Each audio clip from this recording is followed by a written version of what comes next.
Ladies and gentlemen, boys and girls, welcome to the Weekly Pint. It's not a show. It's a happy hour. It's an excuse to hang out and have a beer together. And my God, do I need a beer right now. It has been one of those nights again.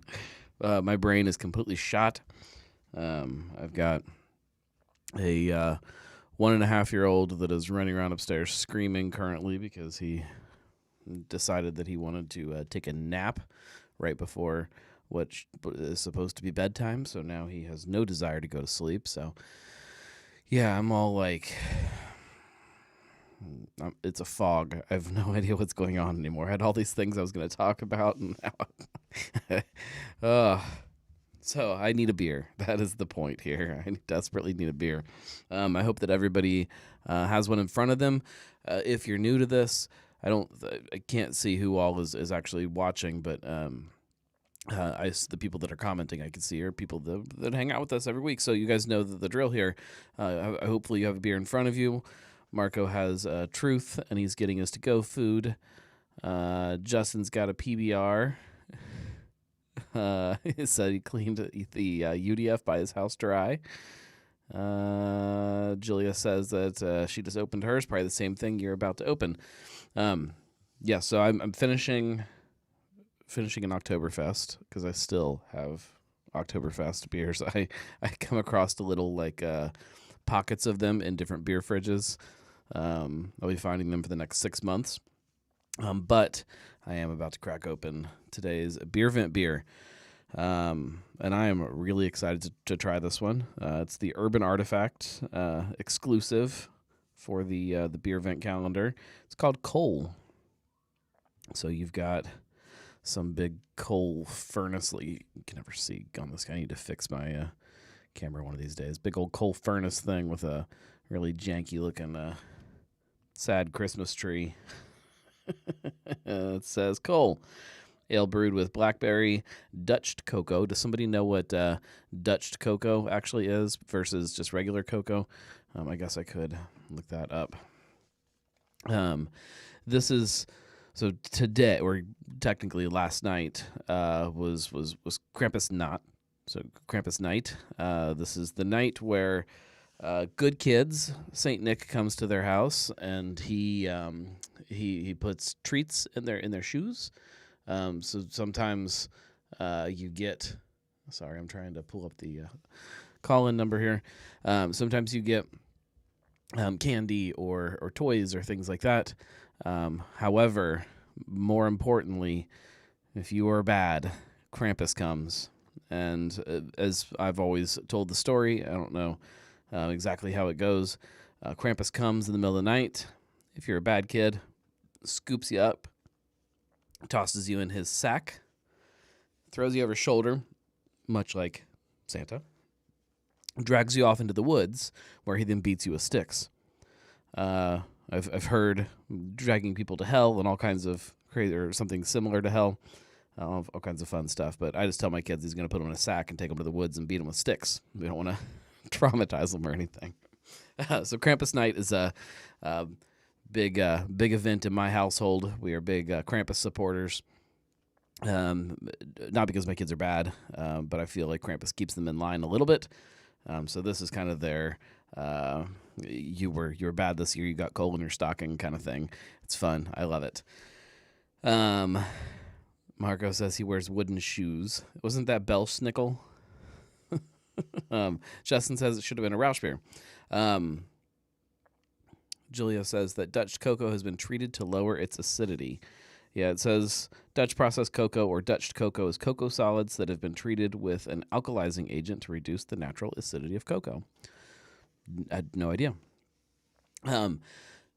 When Urban did their 12 beers of Christmas back in, I think they did it 2 years in a row, but we'll say 2000, maybe 17, somewhere around there.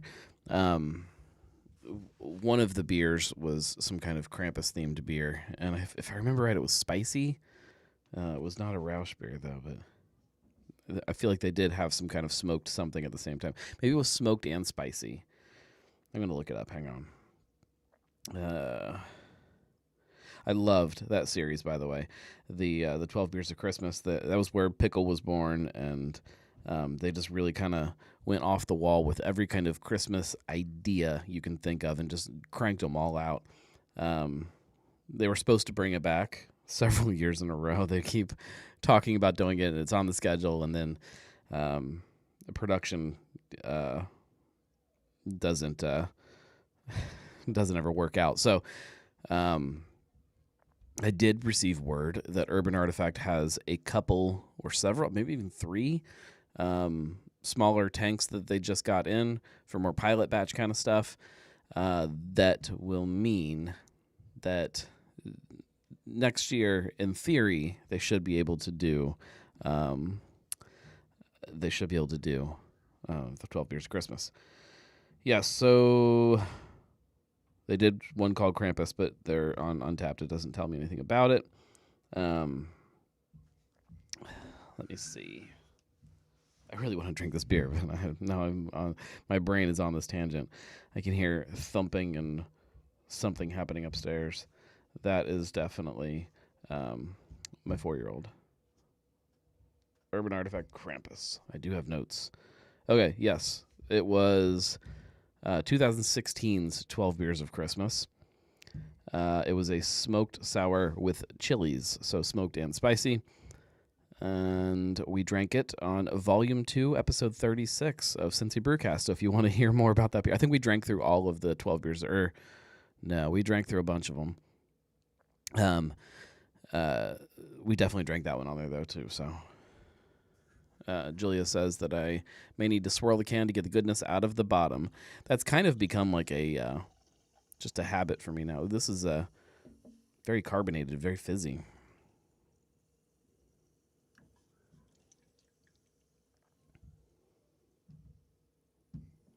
Should have picked a bigger glass that I could have got all 16 ounces in easier. Oh, yeah, it gets real chocolatey down towards the bottom there. I don't know if you guys can see that. Now it's pouring behind the thing. There's like one big cocoa bubble. Let's see if I can do it without. Can you see that on top of there? There's like, it's literally like cocoa powder. When it gets those little, it's a bubble of cocoa powder. That's awesome. Justin says a gicky. Let me pop the bubble. The stuff that I've seen online so far, people are either torn. They either say that this is an amazing beer. Let me pull the chat up on the screen for you guys. Sorry. It's either amazing or horrible, which is similar to, sour and chocolate, I think, is strange for people. And when they did Slide Rule, and I assume when this year's Misrule, which we'll talk about, when that comes out, you're going to get some of that same reaction of this chocolatey beer does not need to be sour. I think it's delicious, so I'm curious to try this one. Give me just a second here. Let me get my face through these cocoa bubbles that are there's more forming. This is awesome.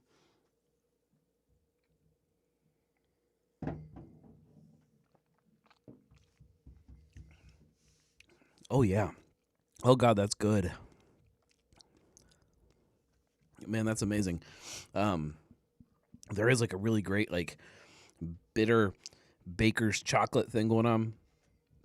And that big, it finishes with that baker's chocolate. But, man, that beginning has that big kind of fruity punch. And then, oh, that's good. I like that kind of dark chocolate bitterness, too. I know that some people don't. Let me pour those little chocolate bits from the bottom of the can in here. Part of why, I've got more of those cocoa bubbles now. Part of why I enjoy this beer so much is, and similar to, which we can talk about any of the beers so far, if anybody else wants to do that. But part of what I really like about things like this is that it's not, yes, they're good beers, but they don't take themselves too seriously. The fact that Westside rolled with their malt liquor, Urban with the the coal. I think those are almost to me more of an important component of the beer event calendar. You have to have a mix of lots of different things, but I think having those, I don't want to call them gimmicky beers because I feel like that draws a negative connotation. Gimmicks can be good though, and this is a gimmick. The malt liquor was a gimmick, but they were really good gimmicks, and this makes me happy, and it's exactly what I want out of the beer event calendar. Let's see. Justin says you aren't a real brewer if you don't eat the chunks. These chunks are literally just chunks of chocolate. It's like chocolate, almost syrup in the bottom of the can. Adam says that the malt liquor just needed the 40-ounce bottle. It did, except it was a big beer. Colin says, I saw you ask somewhere the malt liquor used both corn in the brew and corn sugar. Somebody did respond to that post, or responded somewhere and filled me in. It was a good beer. I've never been a big malt liquor drinker, but the style does kind of fascinate me a little bit of what it's supposed to be and why it kind of turned into shit. It's fun. I like it. It's not even like a real style. I don't think it's even listed within BJCP guidelines. I think you have to go to the American Homebrewers Association guidelines, if I'm right.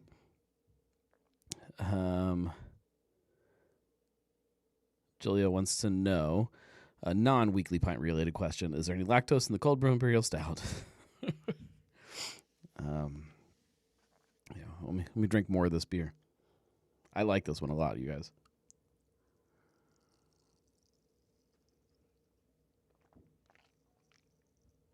It's so fizzy too, but not like, it doesn't taste fizzy, if that makes any sense. But like when I even hold it up, like you can just, I don't know if you guys can hear it, but you can hear it just bubbling away. Man, it's good. That bitter chocolate thing is definitely my steez. Justin said, I had to get in my kettle and clean out cinnamon and nutmeg last week.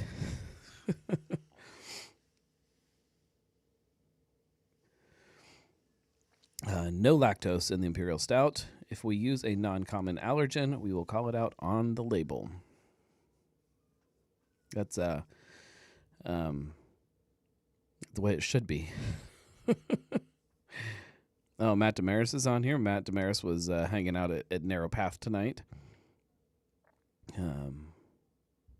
If I did not have my two small children, I would have been at Narrow Path tonight. But yeah, it wasn't going to happen. However, who knows how the future will work. Let's start. Let's dive into some labels first. I have a couple labels I think that we can talk about. If I can find them here. I think there is. Oh, there's something else. There's a couple fun things here. Ill prepared, you guys. I have 3 labels, 2.5 labels. One. Well, we'll start with that one. This is a Mad Tree beer. Hang on, sorry. There we go. This is not a label. This is kind of it's a keg collar, I guess. This is what they do for like their tap handles. They get these approvals for these little like stickers, or something. I don't know. They come through. I'm assuming that since we're getting a label for Quarrel again, which is their wheat wine, aged in great brandy barrels, I'm hoping that this means we're going to see a new fresh release of this. I want to see more barrel-aged beers from Mad Tree. We know they've got a bunch of barrels, and we don't see nearly as much of them as I would like to. especially in bigger kind of bottle released. Justin says the old bassist for my band just started in packaging today. I'm assuming you're talking about at Madry. That's exciting. Ask him if we're going to see that in packaging. Up next, we do have Urban Artifact. It seems like we're seeing a lot of Urban Artifact labels in the last couple months. They do this one once a year. It's their cuvee called Terrible Lizard. It's all of their favorite fruit, I think, is how they from the year. So this one is aged on obsidian berries. I don't even know what that is. A tayberry, I don't know what that is. And red raspberries, I do know what those are. So it's all of, I think, their favorite fruit that they used throughout the year, and they use that to make like a cuvee of a spontaneously fermented, depending on how your definition rolls, barrel-aged bottle of Deliciousness. I think the one year they did these big, giant, were they the same size, the bottles each year? I feel like one year it was like these big, huge bottles, and then one year they were more normal size bottles. But yeah, I'm always a fan of this one. I still like is it Stegosaurus, the cherry dino beer. It's always my favorite, but I do like the berries a lot too. And then this one is a little bit strange. This is Midwest Fruit Tart, one of their small batch Midwest Fruit Tarts, but they didn't give it a name. It's just pineapple, cherry, and grapefruit Midwest Fruit Tart. So I'm a little bit disappointed in this that it doesn't have, you can't see the full label. Sorry, I'll get that off the screen so you can at least see. Not that you're missing a whole lot, but yeah, that one's interesting. 16-ounce cans instead of the 12-ouncers. So that's all the labels this week. Again, this time of year we don't always get a lot of exciting labels, a lot of labels at all. Julia knows that tayberries are a cross between a raspberry and a blackberry. Not sure about obsidian berries. How do you know what a tayberry is? Obsidian berries are a type of blackberry. She's Googling all of this, you guys. She doesn't just know these things off the top of her head. There's no way. You're no berry expert. Let me pull this other thing up before I forget about it, if I can find it real quick. This is news out of the guys up in Trenton.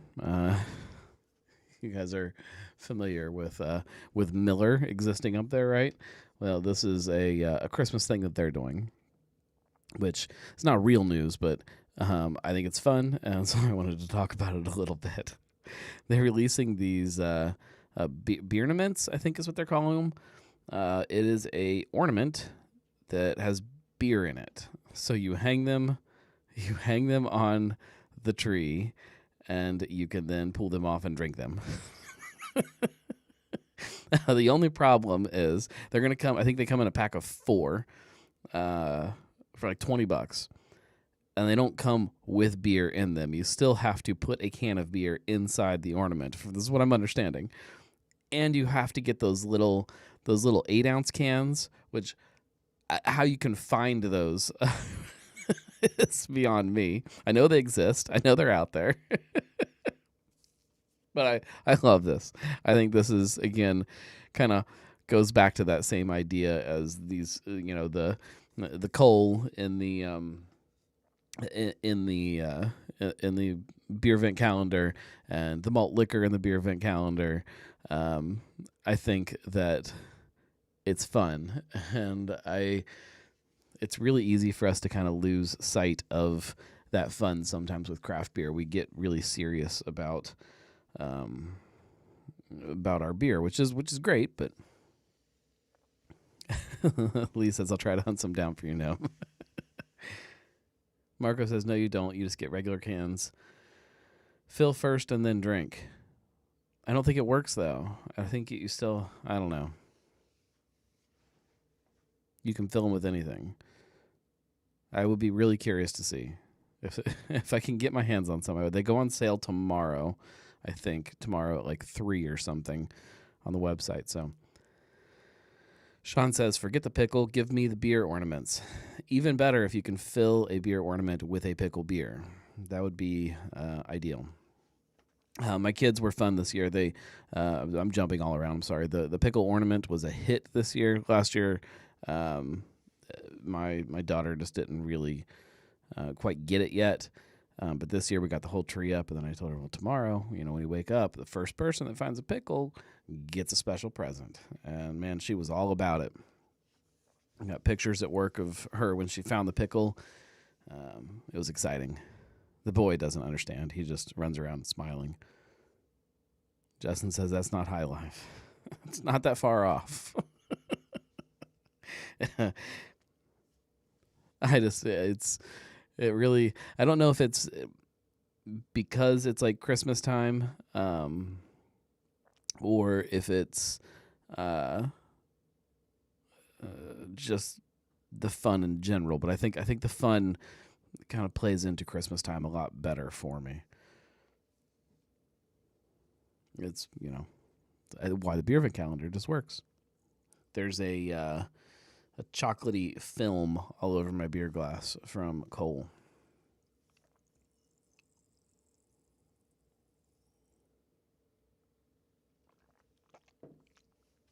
It looks like some kind of chocolate milk.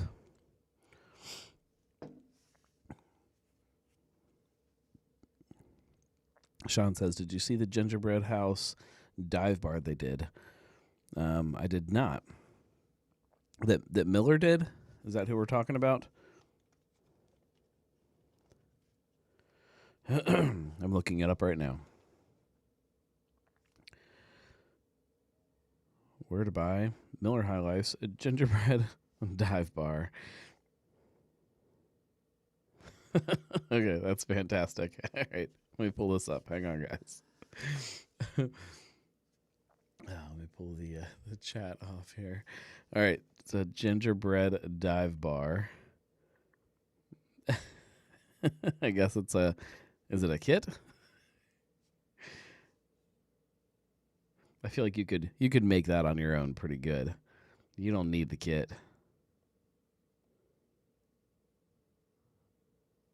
I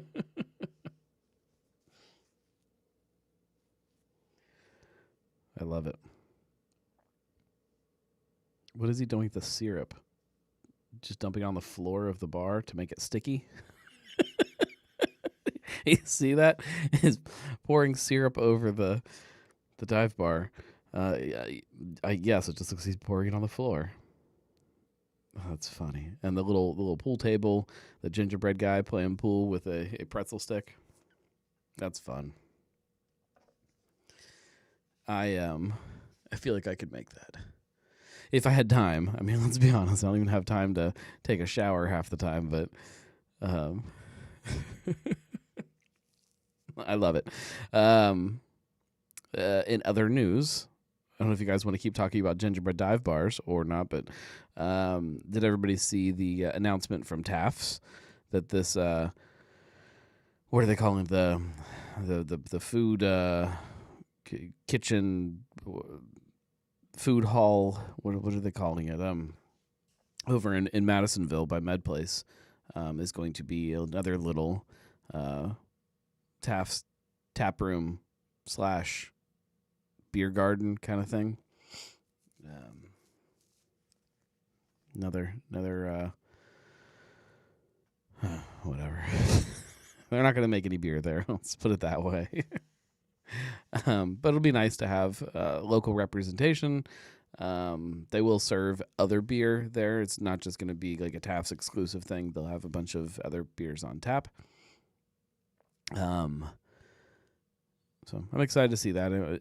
Anytime I'm seeing some kind of growth, it makes me happy, even if it's. I would rather see a new place pop up and be there, but it's not like yeah. Sean says, is that 4 total spaces now? Yes, it is 4 total spaces, 2 of them that brew. You have the Brewporium here in Cincinnati, which is the production space. It's a little bit further down from Mad Tree, Justin. It's kind of in between Mad Tree and Bad Tom. It's right at Ridge and Madison. You have the Brewporium is kind of the hub of everything. That's where they crank out almost all of the beer. That's where they do all their contract stuff. All of that exists there. Then I will talk about that, Sean. Then you have the ale house, which to me is the real kind of shining Taft's example in the old church. The food is incredible. It is a beautiful brewery. It is one of the most beautiful breweries that I've ever been to. It's awesome. Then, if you head up to Columbus, they have their own Brewporium. As Sean points out, they have a fermenter. And I laughed the other day because somebody posted a picture. I don't know who it was. Somebody that I follow on some kind of social media posted a picture that they were up there. And they stopped in. And in front of that little area where there was one fermenter and there was supposed to be a little brew house, there's now like this curtain there, almost like maybe the fermenter isn't there and they don't want you to see that. There's just no sign of any kind of even pretend brewing that's going on. It's a neat space. It's pretty. The food is great. I still love their pizza, and it's great up there, and the beer is good up there. But they just don't make anything there, and that never sits right with me, especially when you're moving into a new city. You have to find some kind of, even if you just make a little bit of beer, if you want to become part of the community, you have to become part of the community. You can't just show up and open a bar. Wizard of Oz style. Pay no attention to that tank behind the curtain. I love Taft's. Don't get me wrong. If anybody from Taft's is listening, it's not a dig at the brewery at all. I just think it could be done better. Personally, it'll be interesting when you see other places start to grow in that same way, because it's going to happen. I mean, we've already seen Braxton with 4 tap rooms around town, but every one of those has some kind of brewing that is happening. Some of them definitely more than others, and some of them have much bigger systems in them than others. And the majority of the brewing is still happening down in Covington, but there is brewing happening everywhere. Mad Tree, as they start to grow, it'll be interesting to see how they handle that. Warped Wing, as they kind of are starting to do this thing with different tap rooms, it'll be interesting to see if they can still have, real brewing happening everywhere. It'll be interesting. And they could do some open fermentation out of bathtubs and be super on brand. That would actually be really cool. Maybe not the most efficient way to do it, but it would smell fantastic. The OTR Stillhouse, Knox Joseph Distillery. It is a brewery, distillery, music venue. They are opening next week, so not this coming Saturday. We'll talk about this coming Saturday, but the Saturday after that, the 18th, they're going to be finally opening their doors after they've been in there with production since 2017, so you got 4 years. So bourbon is right at that point. They're finally going to be open, and you'll be able to get in there and see what they're doing. And I haven't stopped in yet to see kind of what the space looks like, but the pictures I've seen have been phenomenal. And I will have something that weekend. I think there's a friends and family thing that I think I'm going to sneak my way into. So I'm excited about that. Bunch of good beer. I think he's going to have, I don't remember how many taps they said. It's a lot of taps though. I mean, it's 17. I could be completely making that number up. Stay tuned. I'll fill you guys in more next week. But actually, I should have a post up about it. If not, maybe even by the end of this week. I can't remember if I've got it ready to go by the end of this week or early next week. I don't know. Again, brain not here. But that'll be cool. Again, I'm really pumped about that. if you guys don't know, Chris Mitchell, he formerly of Woodburn, formerly of Listerman's homebrew shop. Really, really great guy. He has a session New England IPA recipe that people tend to like a lot, and I noticed on their opening tap list. On their tap list happens to be a session New England IPA. Yeah, I'm excited about it. It's gonna be good stuff. What else? Next weekend, this coming weekend, the 11th, I can finally talk about it now. It's been fully announced. We are doing a collaboration beer with Streetside. I got together with a bunch of local folks, Cincy by the Pint, and a bunch of other kind of influencers, if you want to use that word. And we made a beer called Socially Influenced. It is, I think, the final style that Streetside has rolled with is a pastry brown ale with waffles.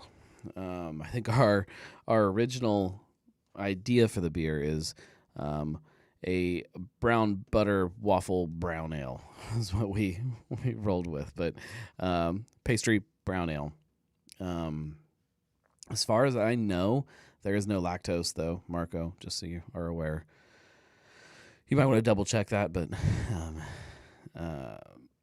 as far as I remember, what kind of waffles? There's only one kind of frozen waffle, and that is Eggo.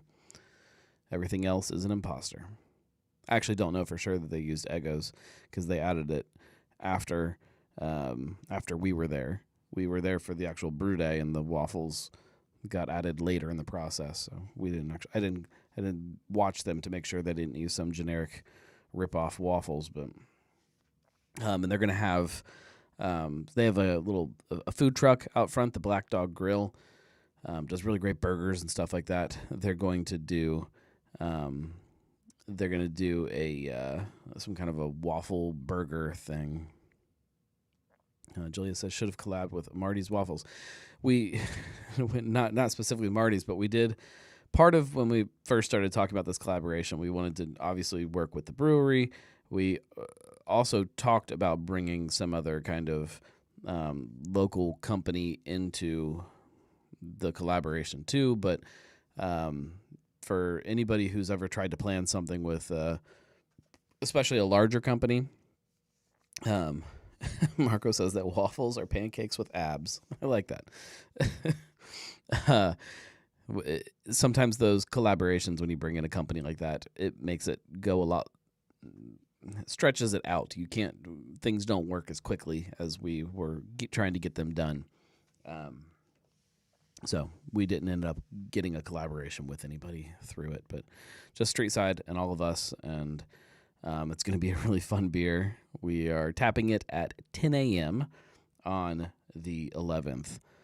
So it's full on brunch mode. Get in there and eat some food, drink the beer, because I think the beer came out to like 9.5%. Something like it's a big old beer. I'm pumped to try it. We had a blast making it for sure.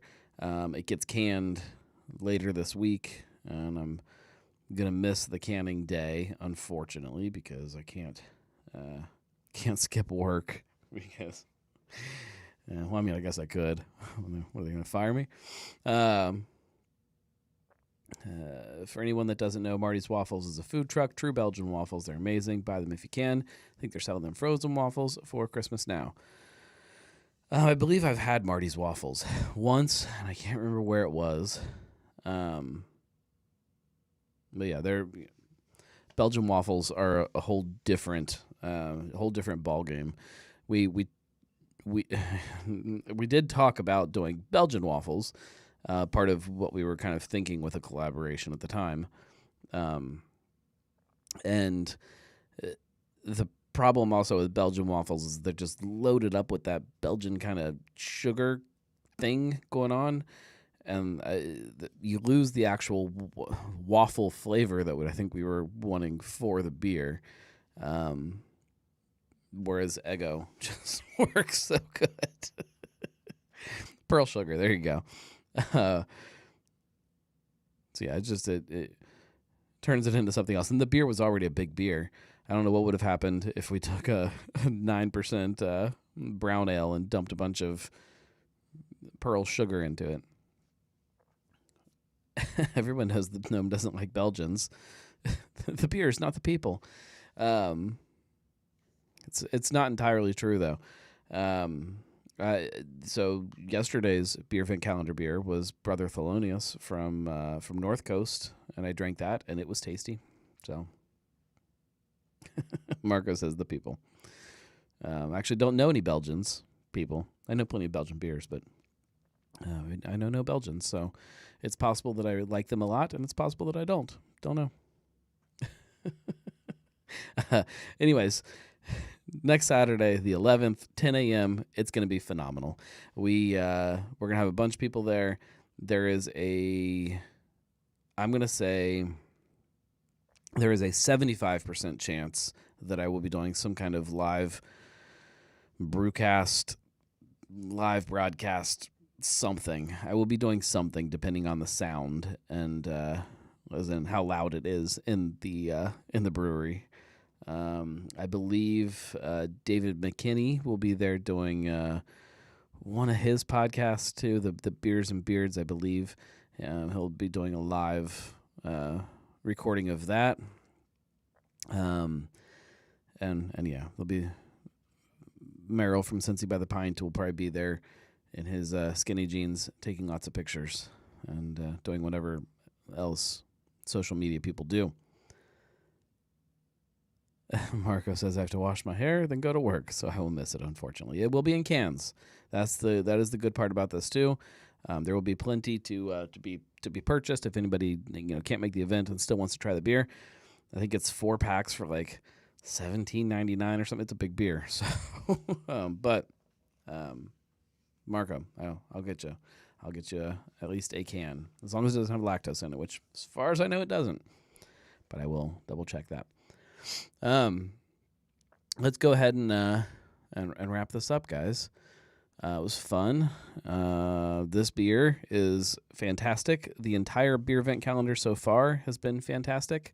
If you didn't catch it over the weekend, I'm gonna do like fun little wrap-ups every Saturday, so the previous week. So this last one only had 4 beers in it because it was the 4th. This week I'll have a little recap of all of them for you. If you have a calendar, it's not that exciting though. You remember what they all were, hopefully. Although you never know. Marco says I might have someone give me some so I can shower beer with it. I don't know that that's a good shower beer. That's I don't know. Might work. Depends on the day. Tim says that Dark Charge Day was a blast last Saturday. Dark Charge Day was fantastic. Not only were all of the Dark Charge beers just absolutely on point. The one that I was worried about was the coconut cream puff. I don't like a lot of those pastry kind of stouts typically, and so that one was the one that I was like, yeah, I can take it or leave it. But when I finally got to try it on tap, it was awesome. It blew me away. Really, really good. Everything else, really good. The orange, I was anticipating a lot more orange by the way some people were talking about it. And it was exactly where I wanted it to be. As it warms up, that orange really starts to pop a little bit, but it's not overpowering. It was, all those beers were great, but also the guest taps that were on were fantastic. It's not that they have slacked on that. I'm not going to say that, but the last couple of years, guest taps have not been as much of a focus as they were those first couple of years of Dark Charge Day, and I feel like that was back full force this year. There were some really, really, really good guest taps. That was fun, and it's always fun just to run into people that I haven't gotten a chance to sit down and talk to for a while. It starts a whole bunch of really fun conversations that I need to have. Some of them that I'm definitely going to be talking about in the next coming weeks on the blog. Probably one or two conversations that I will probably write a post about and then delete because I probably shouldn't say it out loud. But Julia says the bottom of my glass of coal is nothing but cocoa. I'm assuming that that's what's going to happen here. I guess I should keep it moving the whole time I'm drinking it. And then I can hear it fizzing when I do that here.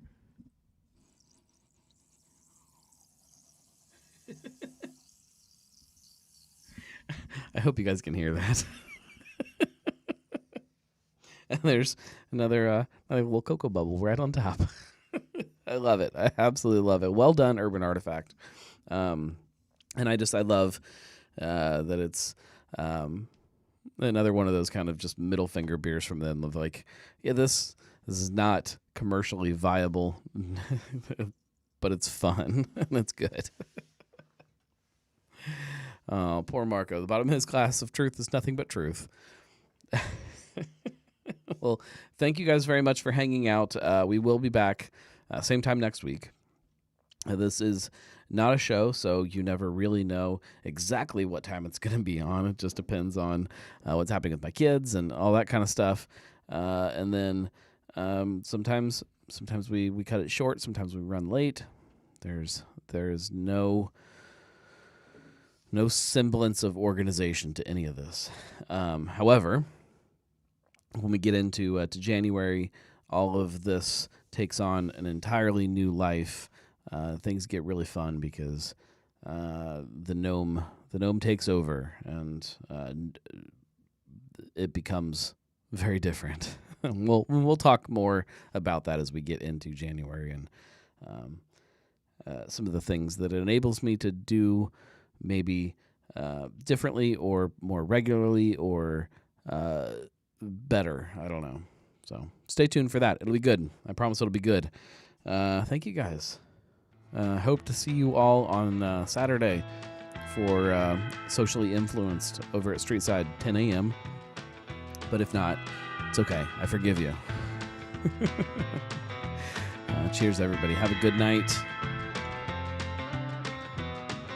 Go enjoy some coal if you have any left.